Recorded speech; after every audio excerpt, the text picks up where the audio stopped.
너무나 사랑스럽고 귀한 아기입니다. 월 30만 원에서 60만 원까지 지원됩니다. 그리고 수당은 얼마나 받을 수 있는지도 알아보겠습니다. 요즘 아이를 낳으면 나라가 키워준다는데 손주를 돌보면 수당도 나온다는데 저도 받을 수 있을까요? 네, 오늘 그 답을 드리겠습니다. 구독과 좋아요 부탁드리겠습니다. 끝까지 들어주시고 의견도 주세요. 은퇴했으니 이제 좀 쉬나 했습니다. 그런데 또 육아입니다. 손주가 귀엽고 사랑스럽지요. 할머니의 몸은 늘 파스투성입니다. 이 말 얼마나 공감이 되시나요? 네, 육아 방식도 달라졌습니다. 다루기 힘든 겁나는 육아용품들, 달라진 양육 방식 도와주고 싶지만 정말 어렵습니다. 그런데 거절은 더 어렵습니다. 결국 다시 짐을 짊어지게 됩니다. 이러니 둘째는 엄두가 나지 않는다고 합니다. 이게 요즘의 육아 현실입니다. 통계청 자료에 의하면 2024년 합계 출산율은 0.75명입니다. OECD 국가 중 꼴찌입니다. 그리고 OECD 국가의 평균 출산 나이는 30살입니다. 한국의 첫째 아이의 평균 출산 나이는 33세입니다. 10년 전보다 아기도 엄마도 늦어지고 있습니다. 2014년 출생아 수는 약 43만 명이었는데요. 2024년은 약 23만 명, 무려 절반 가까이 줄었습니다. 2018년부터 한 명 이하로 떨어지기 시작합니다. 2022년부터는요, 0.7명대로 떨어지고 있고요. 불과 10년 사이에 반토막이 났다는 것은 정말 국가의 위기라는 뜻입니다. 출생률을 높이기 위해 왜 노력을 해야 할까요? 출생률이 지속적으로 낮아지면 노동 인구가 줄어듭니다. 경제 성장도 둔화되고요. 평균 연령이 높아져서 고령화 사회가 됩니다. 대한민국은 65세 이상이 1,000만이 넘습니다. 이미 초고령화 사회로 진입했습니다. 인구 소멸 국가가 되어가고 있습니다. 아기의 출생은요, 국가의 지속 가능성에 큰 영향을 미칩니다. 아이는 대한민국으로 움직이는 큰 동력입니다. 출생률을 높이기 위해 가장 먼저 해야 할 일은 무엇일까요? 육아의 부담을 줄이는 것부터 시작되어야 합니다. 맞벌이 가정의 육아가 너무 힘이 듭니다. 누군가 도움을 줄 사람이 반드시 필요합니다. 한 아이를 키우기 위해 온 마을이 필요하다라고 합니다. 아이를 양육하는 것은 어려운 일입니다. 예견할 수 없는 많은 변수가 있어요. 자주 감기에 걸리고요. 수두 전염도 되고요. 그러면 가정은 순식간에 엉망이 됩니다. 엄마나 아빠가 출근을 못하게 됩니다. 그러면 직장에서도 문제가 되겠지요. 양육의 문제로 가정의 불화가 생기기도 합니다. 너무나 사랑스럽고 귀한 아기입니다. 그러나 엄마 아빠 노릇하기가 너무 힘들어서 지치기도 합니다. 언제든 믿을 수 있는 사람, 언제든 달려올 수 있는 가족의 돌봄이 정말 필요합니다. 한국보건사회연구원의 보고서에 의하면 아기의 보조 돌봄의 주체는 할아버지, 할머니, 조부모입니다. 가정 양육이나 어린이집과 같은 기관에서 제공하는 돌봄을 주요 돌봄이라고 합니다. 그 외의 돌봄을 보조 돌봄이라고 합니다. 보조 돌봄을 이용하는 가장 주된 이유는요, 근로시간이 길어서입니다. 주요 돌봄 서비스 이용만으로는 절대적으로 부족하다는 것이죠. 아이의 부모가 직장에서 8시간 근무를 보통 합니다. 점심시간까지 9시간을 직장에 있어야 합니다. 출퇴근 시간까지를 더하게 되면 실제 10시간 이상의 양육 공백 시간이 생깁니다. 이 양육 공백 시간을 믿을 수 있는 할머니, 할아버지한테 부탁을 할 수밖에 없습니다. 몸도 마음도 좀 쉬어야 하는 할머니들입니다. 제2의 육아 전선에 뛰어들고 있습니다. 손주 돌봄 때문에 강제 별거하는 황혼의 부부들이 참 많습니다. 요즘 은퇴하는 베이비 부머 세대는요, 개발도상국의 어려운 시절을 살아온 세대입니다. 정부나 사회의 지원을 거의 받지 못하였습니다. 자녀 양육과 부모의 부양까지 책임져 온 세대이죠.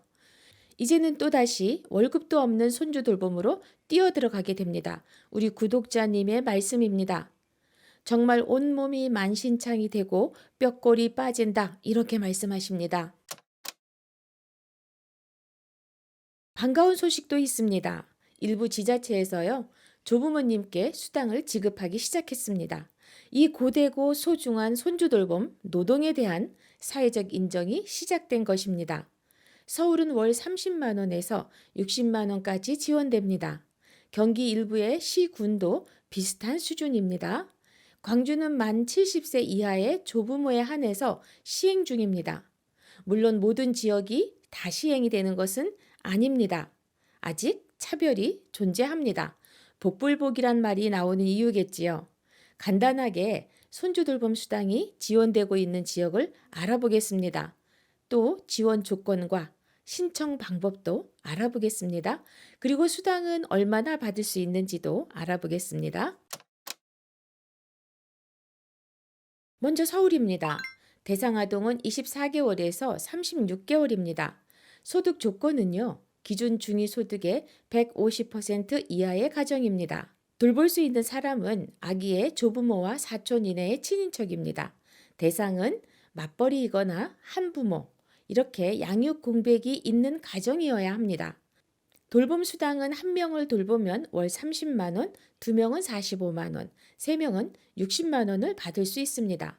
신청 방법은요, 몽땅 맞는 키라는 서울시의 사이트에서 매월 1일부터 15일 사이에 신청하시면 됩니다.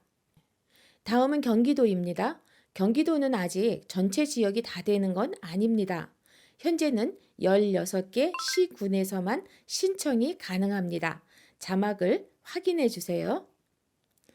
대상 아동은 24개월부터 48개월 미만이고요. 돌볼 수 있는 사람은 조부모, 사촌 이내 친인척이 해당됩니다. 경기도는 이웃 주민도 가능합니다. 단 조건이 좀 있습니다. 돌보는 사람이 이웃 주민일 경우 같은 읍면동에서 1년 이상 살아야 합니다.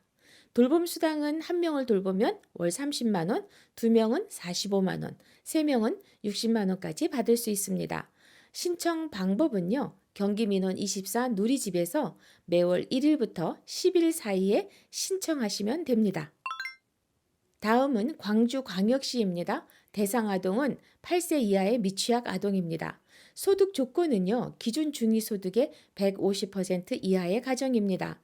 돌볼 수 있는 사람은요, 아기의 70세 이하의 조부모입니다. 신청 방법은 광주 아이 키움 플랫폼 혹은 광주시 여성단체 협의회를 통해서 확인하고 신청하시기 바랍니다.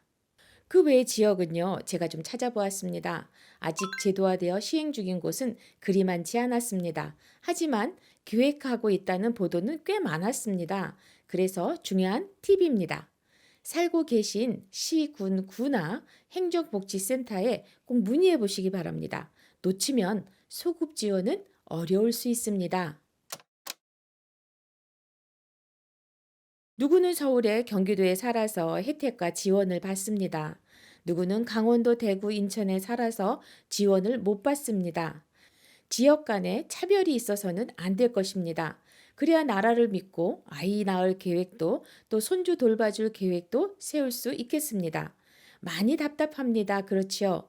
네, 이렇게 답답한 지역별 손주 돌봄 수당을 알아보았습니다. 그러나 이제 시작입니다. 앞으로 더 좋은 정책이 나올 것이라는 희망을 놓지 말아야겠습니다. 울어야 젖준다고 했습니다. 네, 자꾸 의견과 어려움을 말하고 알려야겠습니다. 첫 번째로 지역, 즉 지자체의 사업이 아닌 정부의 사업으로 전 국가적으로 시행되어야 합니다. 아동 보조 돌봄의 주체로 조부모를 인정해야 할 것이고요. 이미 보조 돌봄의 50%가 넘는 가정이 조부모의 돌봄 지원을 받고 있는 상황을 정확히 조사해서 전국 어디에서나 지원을 받을 수 있어야겠습니다. 조부모의 아동 보조 돌봄은요, 부모에게도 아동에게도 정서적 안정을 주고 또 주요 돌봄을 진행하는 어린이집이나 기타의 돌봄의 그 틈과 한계를 채워줄 것입니다. 두 번째는 조부모 돌봄 수당을 현실화해야 합니다. 현재는 손주 돌봄 지원 사업을 진행하는 지역도 몇 개 되지 않는데요. 그나마 한 명의 아동 돌봄에 20만 원에서 30만 원을 지원합니다. 교통비, 약값도 안 된다고 합니다. 세 번째는 지금은 대부분 24개월에서 36개월 혹은 48개월로 제한하는 곳이 대부분입니다. 돌봄 대상의 연령대를 확대해야겠습니다. 가장 손이 많이 가는 영유아부터 초등 저학년까지를 대상으로 하여야 합니다. 실제 아동이 초등학교 입학하면서 경력 단절이 시작되는 경우가 많습니다.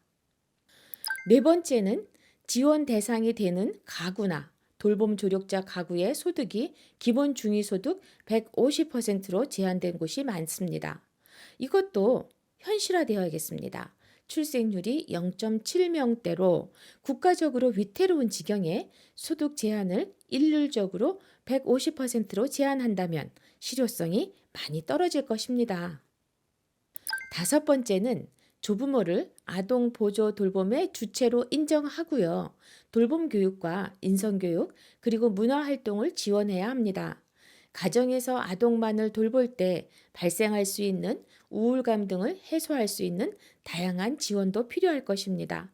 실제 손주를 돌보면서 몸도 마음도 많이 힘들어진다는 말씀들을 많이 하십니다. 구독자님들이 여러 의견을 많이 써주셨습니다. 그래서 아이고 그냥 그렇구나 이러고 있으면 안 되겠다 싶었습니다. 육아는 개인의 책임이 아니잖아요. 사회 전체의 책임입니다. 조부모는 단지 도와주는 역할이 아니라 아이들의 또 다른 보호자입니다. 아동 보조 돌봄의 주체인 조부모들이 당당하게 손주를 돌보고요. 또 육아를 부탁하는 자녀들이 마음의 부담, 경제적 부담도 줄어들게 될 것입니다. 더불어 출생률도 높아지고 조부모의 경제력도 향상될 것입니다. 우리는 이런 것을 도랑치고 가지 잡고 일거양득이라고 합니다. 혹시 여러분도 받을 수 있는 수당이 있을까요? 꼭 확인해 보세요. 시, 군, 구청, 행정복지센터에서 안내받으실 수 있을 것입니다. 제도와 정책은요, 말하고 주장하는 사람의 몫입니다. 자꾸 두드리고 목소리를 내세요. 손주 돌봄 제도가 바뀔 것입니다. 손주 돌봄 수당을 모두 받는 날을 기다려 보겠습니다. 오늘 이 영상이 마음에 닿았다면 좋아요, 구독, 그리고 공유도 부탁드리겠습니다. 우리가 만드는 내일은 행복할 것입니다. 감사합니다. 안녕.